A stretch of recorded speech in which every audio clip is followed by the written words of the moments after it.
दादा, ते झालं ते झालं, आता सगळं व्यवस्थित होईल. त्यावेळी तिच्यासोबत कुणीच नव्हतं, पण आता तू इथं आहेस. ह्या क्षणाला वहिनीला फक्त तुझी गरज आहे. हॅलो दिग्विजय, तुम्ही कुठे आहात? काय काम होतं? तुम्ही घरी लवकर याल का? तुला काय करायचंय? हे असले प्रश्न आम्हाला विचारत जाऊ नकोस.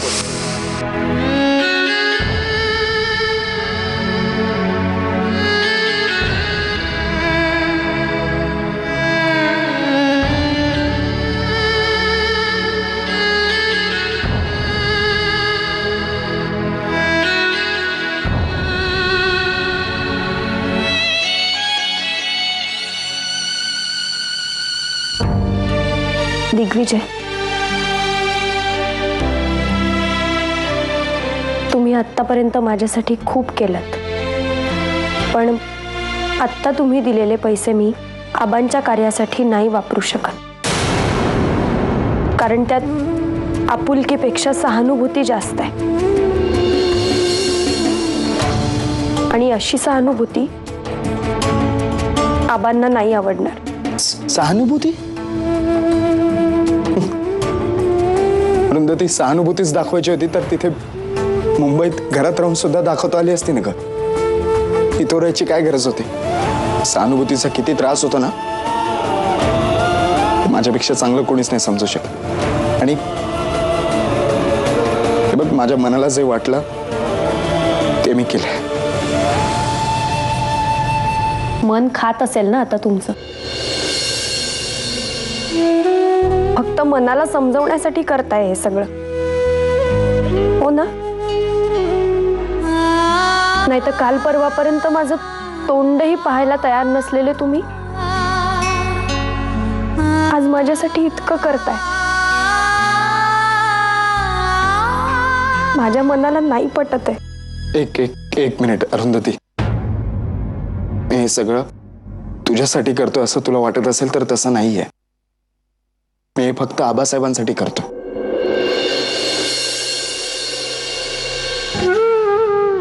माझा आणि आबासाहेबांचा तसा फारसा संबंध आला नव्हता.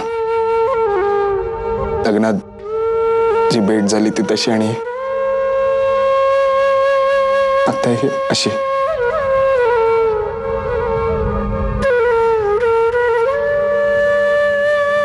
पण मी त्यांच्याबद्दल जे काय ऐकलं होतं ना ते अगदी खरंच होतं. त्यांच्याविषयी जो आदर आहे ना माझ्या मनात, तो अगदी तसाच आहे आणि तो कायम तसाच राहील.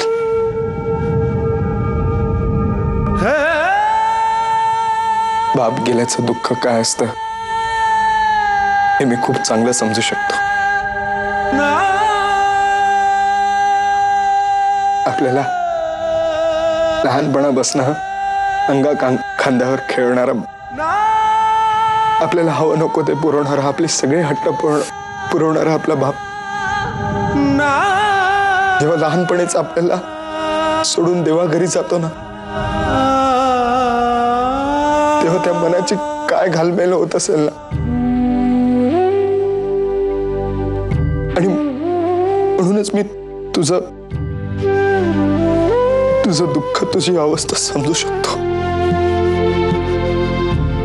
आणि मी जे काय केलंय ना ते त्या बापासाठीच आहे. बघ अरुंधती, आपलं नातं जरी कमकुवत असलं ना तरी आपल्या सोबत जी नाती जोडली गेली आहेत ती खूप पक्की झाली आहेत. त्यामुळे या नात्यांमुळे जोडली गेलेली नाती नवीन कर्तव्य, नवीन अधिकार हे आपल्या या कमकुवत नात्यापायी तोडता तर नाही येणार ना का. त्यांचा मान राखणं तितकंच गरजेचं आहे ना. अरुंधती, एका मुलीचं जेव्हा लग्न होतं ना तेव्हा तिच्या आई वडिलांना असं वाटतं की आपली मुलगी परकी झाली आहे, पण ती परकी झालेली नसते. त्यांना जावयाच्या रूपाने एक मुलगा मिळालेला असतो.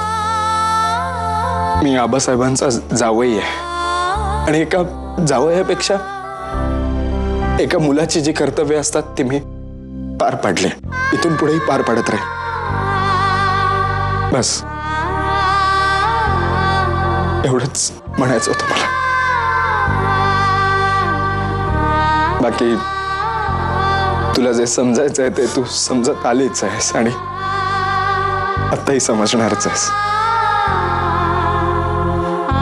प्लीज काळजी घे.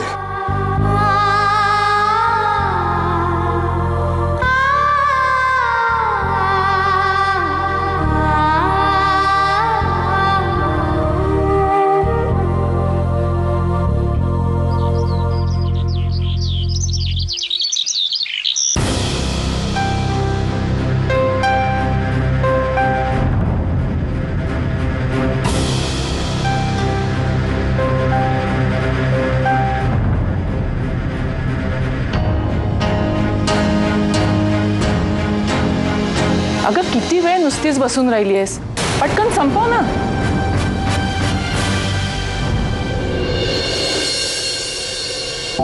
हे काय, मी आज सकाळी लवकर आलो की सूर्यानं उगवायला उशीर केला. आणि हे काय, हे बाकीचे सगळे सरंजामे गेले कुठे? अजून आले नाही येत तिथून. 24 तास उलटून गेले तरी अजून सुद्धा पद्मिनी राजे सरंजामे अजून परत आले नाहीत. आश्चर्यच आहे. नाही म्हणजे सूर्यानं आज खरोखरच दिशा बदलली म्हणायची. त्याशिवाय आमच्या पद्मिनी राजेचा स्वभाव बदलायचा नाही. पण ही आमची लाडकी भगिनी ही समाजसेवा लोकसेवा कधीपासून करायला लागली? हो काहीतरीच काय बोलताय. तिथे अरूवर काय परिस्थिती ओढवली असेल याची कल्पना सुद्धा करवत नाही. आणि काही झालं ना तरी जहागीरदार आपले व्याही आहेत आणि व्याह्यांशी कसं वागायचं हे तुम्ही सोडून सगळ्यांना माहिती आहे. आमचे सगळे व्याही ठणठणीत आहे, त्याला कोण काय करणार? काय म्हणाला? रेशम तू कॉलेजला नाही गेलीस आज? मॅडम गेल्यात कुठे 2 दिवसापासून कॉलेजमध्ये. नुसती घुम्यासारखी बसून असते घरात. काय रेशम, काय ममा काय म्हणते? मला अरू वहिनीला भेटायचंय. मला अरू वहिनीला भेटायलाच पाहिजे. मी जाऊ तिकडे अरू वहिनीला भेटायला? उशीर व्हायच्या आत मला कसंही करून अरू वहिनीला भेटायला पाहिजे. रेशम काय मूर्खपणा चाललाय? तू कुठेही जायचं नाहीयेस आणि अरुंधतीकडे तर नाहीच नाही, कळलं?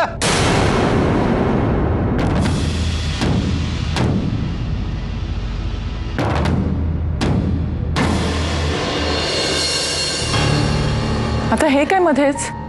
नाही म्हणजे अरूबद्दल ओढ आहे तिला, पण अशी का वागते काय कळत नाहीये. काय झालं ते माहिती नाहीये, पण काहीतरी विनसला एवढं नक्की.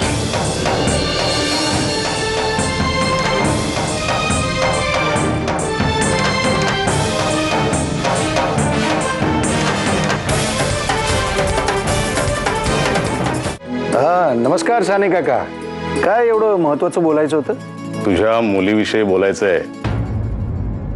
रेशम विषयी? हो. हा बोला.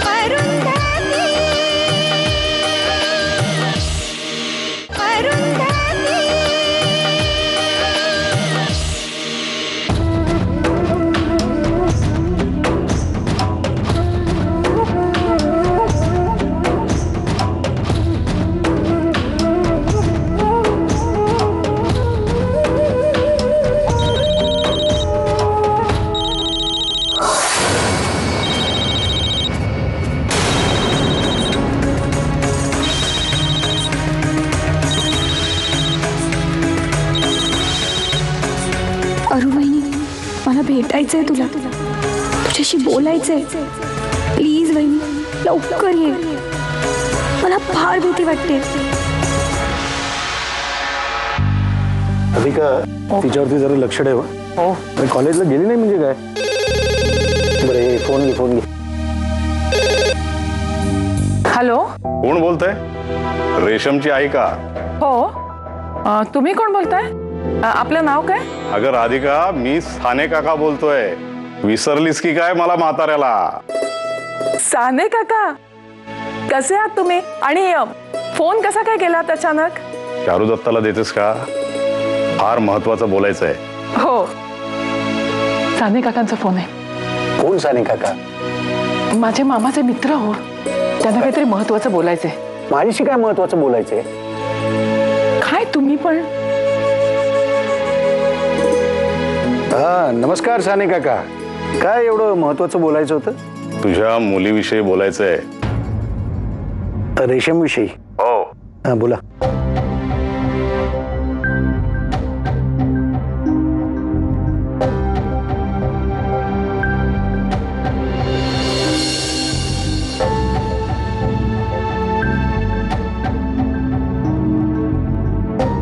बरं, मी कळवतो तुम्हाला. हो, नक्की. नीट विचार करा आणि मग पावलं उचला. हो, काय म्हणाले साने काका?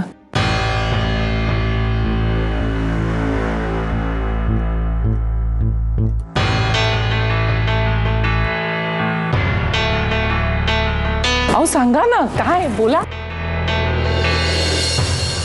साने काकांनी आपल्या रेशमसाठी स्थळ सुचवलंय.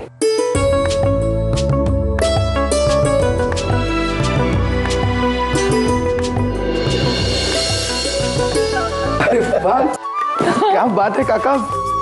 एक कसं कधी? अरे, कुठल्या तरी फंक्शन मध्ये त्यांनी आपल्या रेशमला पाहिलं आणि त्यांना आपली रेशम एकदम पसंत पडली.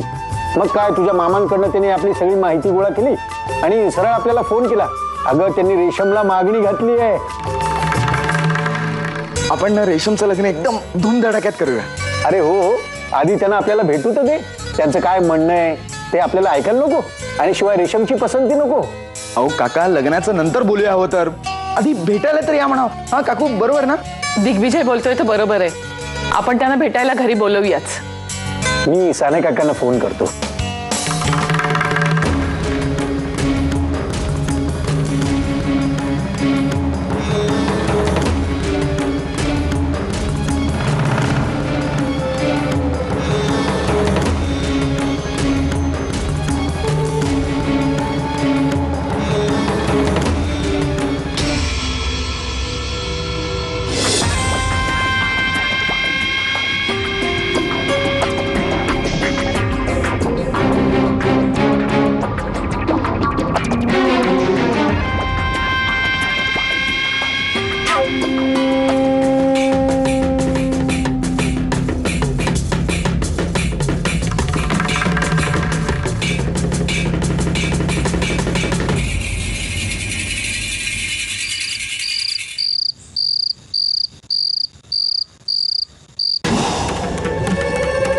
आम्हाला न विचारता आमच्या लाडक्या रेशमचं लग्न ठरवायला निघालाय हा चारू दत्त.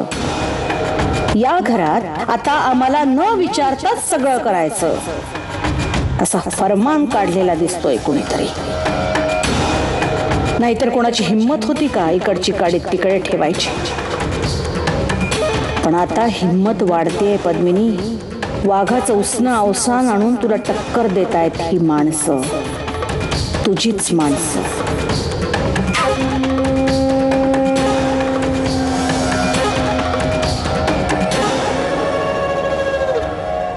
पद्मिनी राजे सरंजामे काय चीज आहे हे समजायला तुला अख्खं आयुष्य वेचावं लागेल अरुंधती.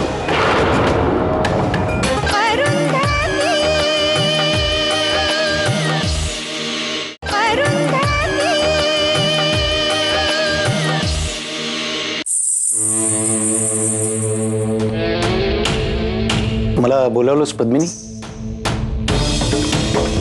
घ्या, हे काय? चेकबुक आहे. सगळे चेक सही करून ठेवलेत. एव्हाना लग्नाचा खर्च काढून झाला असेल, त्यात हवी तेवढी रक्कम भरा आणि लावून टाका लग्न.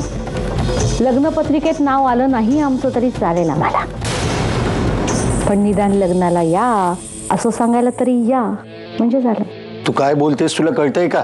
चारू, नाटकं करू नकोस आमच्या समोर. मुलीचा बाप आहेस तू, त्यामुळे तिचं लग्न ठरवण्याचा हक्क जरी तुझा असला तरी सगळा खर्च आम्हीच करणार आहोत, नाही का? आणि हे ठरलंय. अजून तुरी बाजारातच आहे तर तुझी ही अशी अवस्था आहे. हे बघ, अजून फक्त भेटायला येणार आहेत ती लोक. आणि रेशमला हे स्थळ पसंत पडायला नको का? कशात काही नाही. आणि तू तुझा काय भरोसा बाबा? स्वतःहून लग्नाची बोलणी ठरवलीस, उद्या लग्न लावून मोकळाही होशील आणि मग नंतर येशील आम्हाला म्हणायला लग्नाला का आली नाहीस? हे असं वागायला मी तुझी लाडकी सून नाहीये बरं का पद्मिनी. आणि मी त्यांना बोलावलं नव्हतं. दिग्विजयनी फोर्स केला म्हणून मी त्यांना फोन केला होता. आणि तू होतीस ना तिथं. तुला आवडलं नव्हतं तर नाही सांगायचं होतंस. काय पद्मिनी, आपल्या दोघांना सरळ बोलायला कोणी शिकवलंच नाही ना. प्रॉब्लेम तो आहे.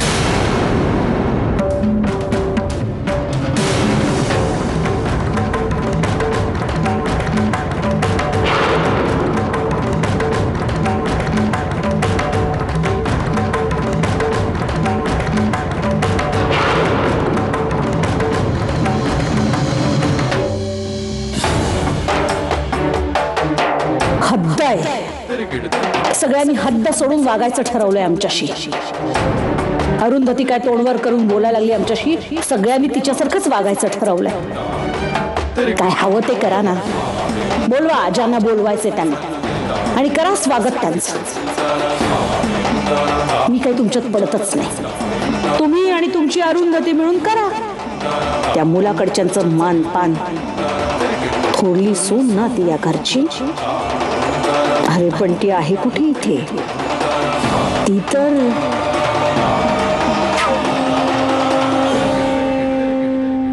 एवढं समद सामान लागणार आहे. बरं झालं आपण यादी काढली, नाहीतर उद्या कार्याच्या वेळेला गोंधळ झाला असता.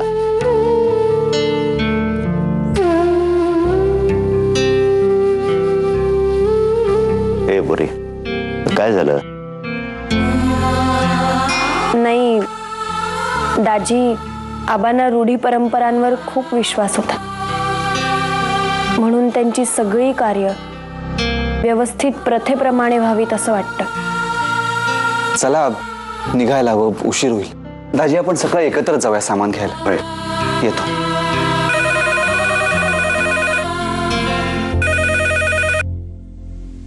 हॅलो. ओ नितीन, एवढ्या रात्री काय करतोयस तू तिथे? मी त्यांना मदत करायला आलोय. ओ हो, आता तर अरुंधतीचे वडीलही नाही आहेत. तुमचं काही काम होतं का? काम तुझ्याकडे आणि आमचं? इतके वाईट दिवस नाही आलेत आमच्यावर. तुझ्याशी तर बोलायची इच्छा नाही आमची. दे तुझ्या लाडक्या मैत्रिणीला फोन दे.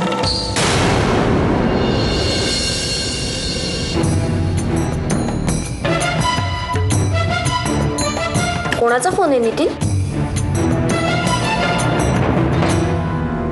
नितीन,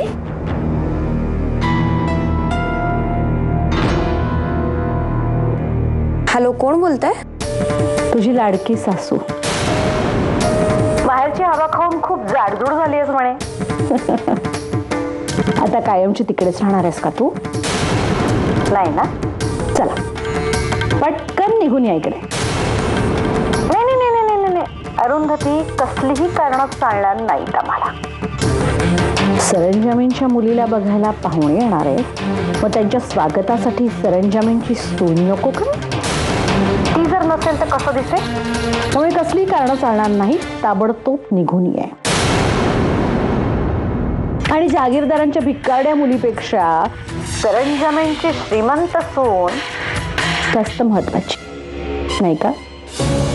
मी सुतकात आहे आता, आणि सुतकाच्या घरी एक दिवस राहिलं की पुढचे 13 दिवस राहावं लागतं, अशी परंपरा आहे. तर मी परंपरा नाही मोडू शकत. सरंजामींच्या मोठ्या मुलानं आपल्या लाडक्या बहिणीचं लग्न धूमधडाक्यात करून द्यायचं असं ठरवलंय. मग लग्नातलं मानपान करण्याची जबाबदारी मोठ्या सुनेवर नाही का? ती पण परंपराच आहे. तुझ्या बापानं शिकवलं नाही वाटतं तुला काही?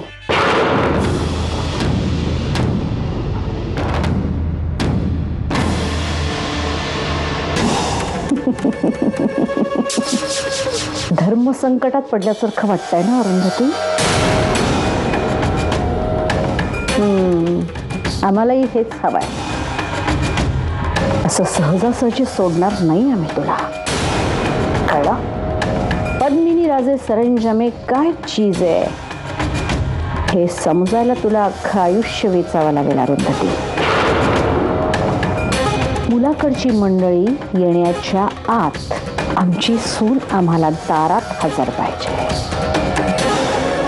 कळलं?